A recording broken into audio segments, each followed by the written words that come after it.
Over 5,000 delegates from across the continent and further afield transcended on Africa's economic capital to attend the 7th edition of Africities.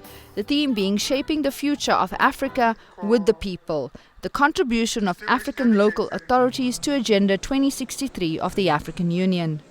The summit was held over 5 days and incorporated more than 20 breakaway sessions. The purpose being to address pertinent issues affecting ordinary people and submit resolutions to local community leaders. We advocate for a genuine people-orientated approach to planning, where the people are at the center of everything. They're not just one factor to consider, but they drive the process. If they are not involved in negotiating the development for their area, then it's illegitimate. One of the biggest common threads is the contempt that our national and local governments have for people. They will use the jargon of pro-poor policies. They will speak the right words, but their practices belie those words. And the actual activities on the ground speak to a neoliberal agenda that looks at land purely for its commercial value as a capital asset, that poor people are just there to be pushed off, to free up the land for capitalist development between international corporations and local elites, and the poor are pushed to marginal areas on the edge of the city, away from jobs, away from community, from schools and other sources.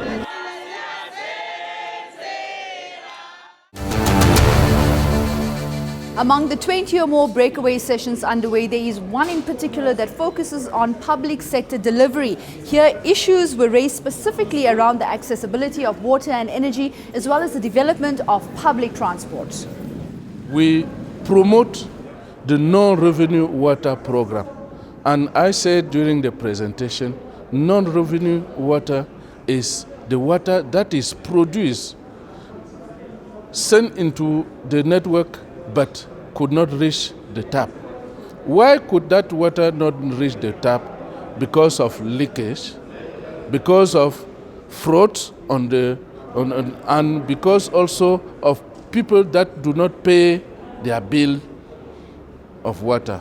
So if we address this issue in our utility, we could increase their performance by at least 30%.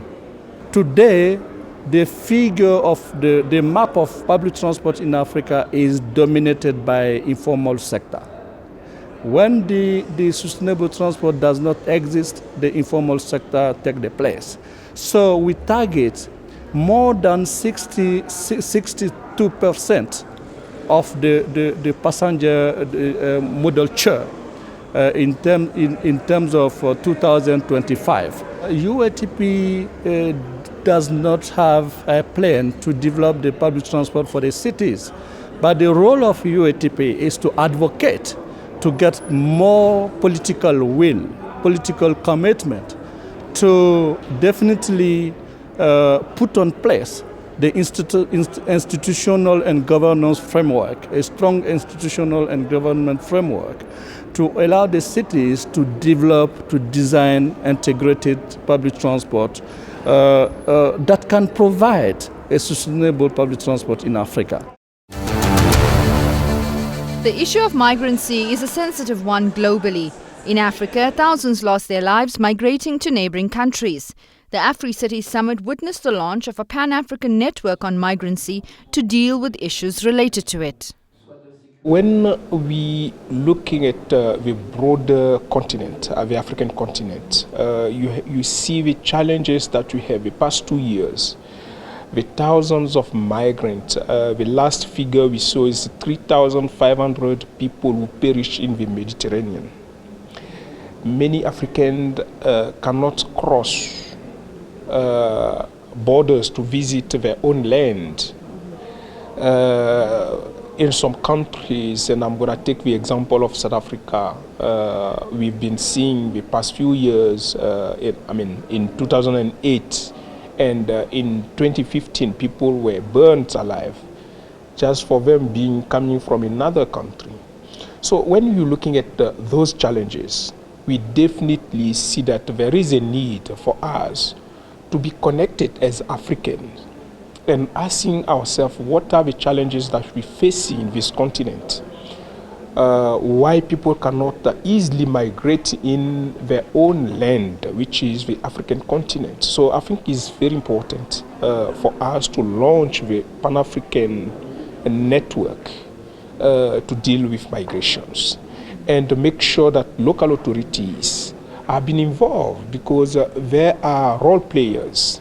They're playing a critical role. They're receiving the migrants or they're sending migrants. So they should be involved so that it is a very easy process for the Africans to find solutions of the challenges. Transparency International conducted a discussion on corruption in Africa. They say during the last year, 75 million Africans passed bribes. If corruption is left unchecked, according to them, this will hamper Africa's further development and economic growth. And then hopefully we'll get... To the extent that this report focuses on the public sector, the perceptions of citizens on corruption in their public sector in the respective countries, Africa is not doing well. It's one of the worst regions around the world, because the main finding is that citizens in the majority still have to pay a bribe to access basic services. Whereas in other regions, corruption is there, yes, but in less visible ways, and it happens at different levels than those that affect the daily lives of citizens. We also heard from financial institutions like the World Bank and the African Development Bank on the pace of urbanization in Africa. The reality is that Africa is ripe for economic transformation, but the question is, how does Africa transform at a faster rate, and how does Africa achieve the goal of decentralizing decision-making to expand its own potential? You need to really have a clear separation of powers between the national, the state, and local governments. Most of the time, in many countries, there's a total gridlock.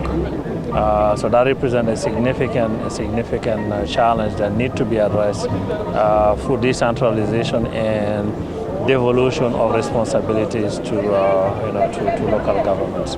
Capacity of municipalities just to do their work, is also a major challenge. Third challenge is financing. When you say financing, number one, you have the capacity of the municipalities to generate their own resources. Because if you want to go to the market, or even to come to a development bank like ourselves to get a loan for development projects, you need to have the ability to repay, which means that you need to have some kind of credit worthiness. And unless you have your own ability to raise resources, whether it's your tax base, whether it's property taxes, whether it's sales taxes, etc. So municipalities need really to be able to mobilize their own resources so that they can be credit worthy, and they can go to the market and try to raise loans for their development. Following deliberations over 5 days, the Africities Summit concluded with new landmark resolutions that left many with the feeling that a new Africa has been born. These resolutions will be implemented immediately, with an implementation and monitoring phase that ensures a new reality for Africans. First of all, we confirm the resolve to keep local government of this continent united, not avoid any division among us. Secondly, we say that we have a buy-in into Agenda 2063 and to the Sustainable Development Goals, but that they will be effective only if they are localized, because all business is local. Thirdly, we said we need to put out of this continent xenophobia, discrimination, and all sorts of hurdles that impede the development of this continent. And you heard the president of the African Union Commission saying that even an African Union passport is envisioned so that people move freely across the continent, because the free movement was the practice of this continent.